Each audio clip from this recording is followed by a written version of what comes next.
I found this story where it shouldn't have been, and once you hear it, it doesn't let go. The first caller didn't report a missing person. She asked me if she was allowed to disappear. And while she spoke, my screen filled in my home address like the system already knew where I lived. I'm Mr. D, and if you want fully horror stories that feel like recordings you weren't meant to hear, like, share, and subscribe to Bloody Chapter. Because this night shift didn't feel like a job. It felt like a consent form. I took the position because it was posted everywhere in the city. Night operators needed high pay, no experience, immediate start, and I needed money fast. The kind of money that makes you ignore red flags and call them opportunities. The building was downtown, clean lobby, too many cameras, no company. Logo. Just a keypad and a receptionist who didn't look up when I gave my name. She slid a visitor badge toward me like she'd already printed it. Upstairs, the call floor was a long room of cubicles with dim lights and a constant hiss of rain on the windows. Even though the forecast said clear skies, my supervisor introduced herself as Mara. She didn't shake hands. She didn't smile. She handed me a binder labeled operator script and tapped one line with her fingernail. You follow this exactly, she said. Our callers are sensitive. The script wasn't normal customer service language. It was rules. Don't ask where they are. Don't ask who took them.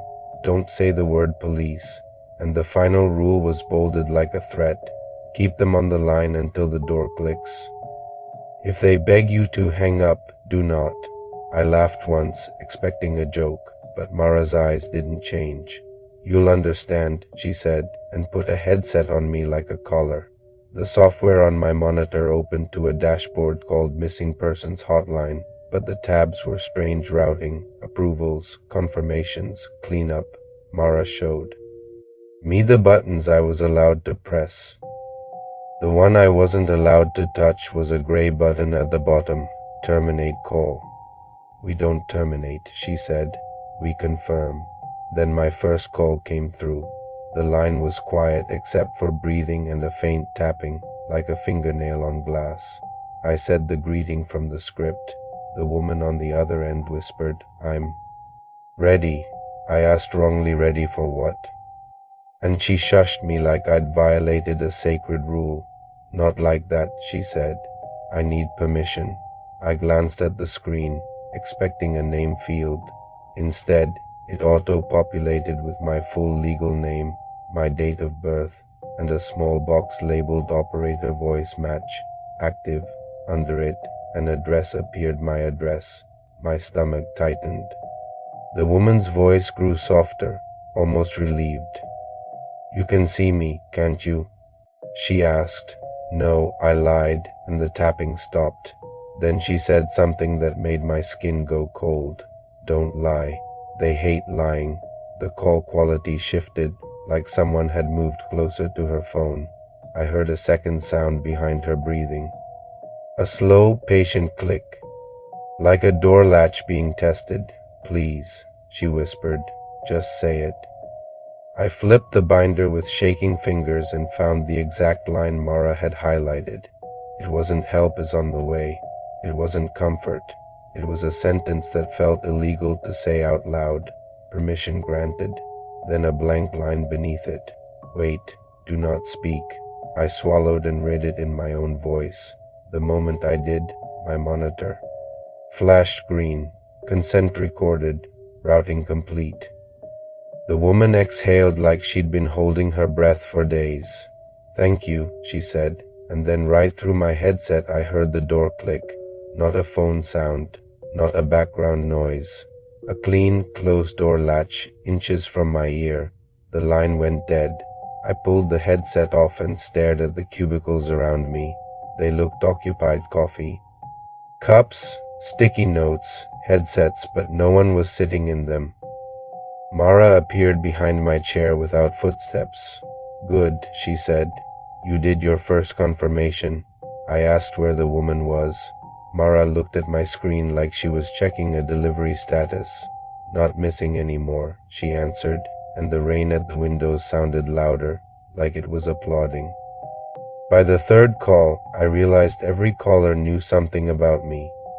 By the fifth, I realized the calls weren't coming from the city. They were coming from places that sounded like my life. The next voice was a man, whispering through what sounded like a closet cloth rubbing, tight air, fear packed into every breath.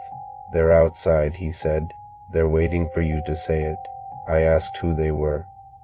And he laughed once broken, terrified. "Don't ask questions," he warned, like he'd read the binder too. My screen filled in another entry without me typing. Case 4419 subject. Unknown operator required. Mr. D. Then another box popped up. Operator memory triggers. Under it were details no employer should have my mother's nickname for me as a kid, the street I grew up on, the scar on my left knee from a fall I never posted about. My throat tightened as the man whispered, "Tell them I can go." The binder told me not to comfort, not to promise, only to confirm. "Permission granted," I said, hating myself as the system turned my voice into a key. The man started to cry, not because he was sad, because he was relieved. "I can hear the handle," he whispered. "It's turning." Then the click came again, crisp and close, followed by a sound like someone inhaling through teeth. The line ended. My screen updated. Status resolved. Disappearance approved. A new tab opened by itself, like it wanted me to see it. Approvals log. Rows and rows of names scrolled down, each with an operator voice tag beside it, like Operator 12, Operator 6, and again and again. My tag. My stomach flipped when I noticed something else. Some entries had timestamps in the future, as if the system had already scheduled disappearances that hadn't happened yet. I tried to stand up, but Mara's hand landed on my shoulder with gentle force. "Sit," she said. "Don't interrupt the flow." I asked her why the other cubicles were empty. She didn't answer the question directly. She just nodded toward the rain-dark windows and said, "Operators burn out." Another call slammed into my headset so suddenly it hurt. This time it was a teenager, voice shaking, trying to be brave and failing. "I'm in your building," she whispered. "Not mine, yours." I froze. "I can see the lobby," she continued. "There's a keypad. There's a receptionist who won't look at me. There are cameras that follow my face." She described my apartment lobby perfectly. She described the scratch on the elevator mirror I'd noticed last week. Then she said, "Mr. D, I'm on your floor." My heart hammered so hard I felt it in my jaw. I tried to rip the headset off, but the cord snagged like the desk didn't want to let me go. "Please," she whispered, "I don't want to go." But they're behind me and they're smiling like they already own me. If I don't get permission, they'll take me anyway, but it'll hurt. I shook my head, whispering "no, no, no" on my monitor. A new box appeared in red. "Door pending. Confirmation required." The teen's breath came fast. "The handle is turning," she said. "I can hear the latch." My eyes darted to the office door at the far end of the call floor, heavy security grade. For the first time all night, I noticed it didn't have an exit sign. I forced my mouth to speak the scripted line because the software made it feel like my tongue had become part of the machine. "Permission granted," I said. The teen stopped, breathing for a second, then whispered, "Thank you." And then two clicks happened at once. One inside my headset, close and perfect, and one in the real room, from the security door at the end of the floor, as if someone had just unlocked it from the outside. Mara didn't move. She only smiled a little, like the story was finally getting good. The security door opened slowly, and whatever came in didn't make footsteps. It made the sound of a headset being adjusted, a soft plastic shift, a breath tested against a microphone. I backed away from my desk, and the call center lights dimmed like the building was lowering its voice. My monitor flashed a message I hadn't seen before. Operator transfer initiated. I reached for my phone, no signal, no bars, not even the time. The rain outside still hissed against the windows even though the streetlights below looked dry. Mara stood between me and the exit aisle like she'd been assigned to keep me seated. "You can't leave during confirmations," she said calmly. "You're mid-procedure," I demanded. To know what this place really was. And she answered like it was obvious. "We're the last voice they hear," she said. "We make it clean." Behind her, the empty cubicles began to feel wrong, like graves marked by coffee cups. I noticed something on the chairs, indentations in the fabric, as if someone had been sitting there for a long time and then simply stopped being.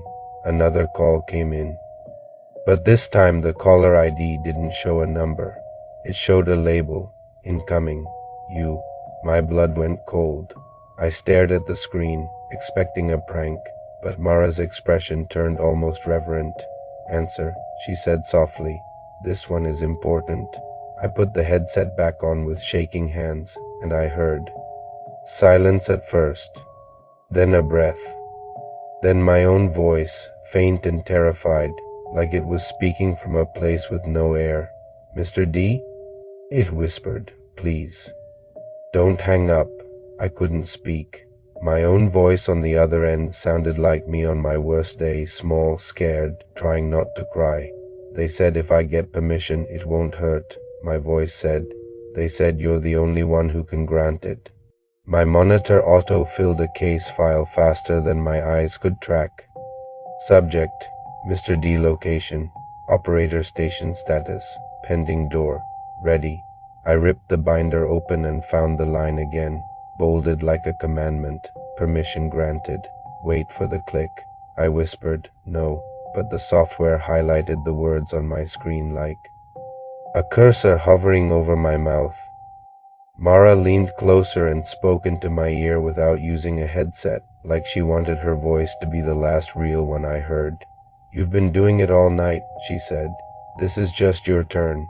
I tried to tear the headset off, but the cord tightened, and the mic boom pressed against my cheek like a finger forcing my face toward it. On the other end, my voice sobbed quietly. "Please," it begged. "I don't want to be missing. I don't want to be a poster. I don't want to be a headline." My screen flashed images like previews. A blurry photo of me, my name in bold, a candlelight vigil, people typing comments calling it fake. My throat burned with panic.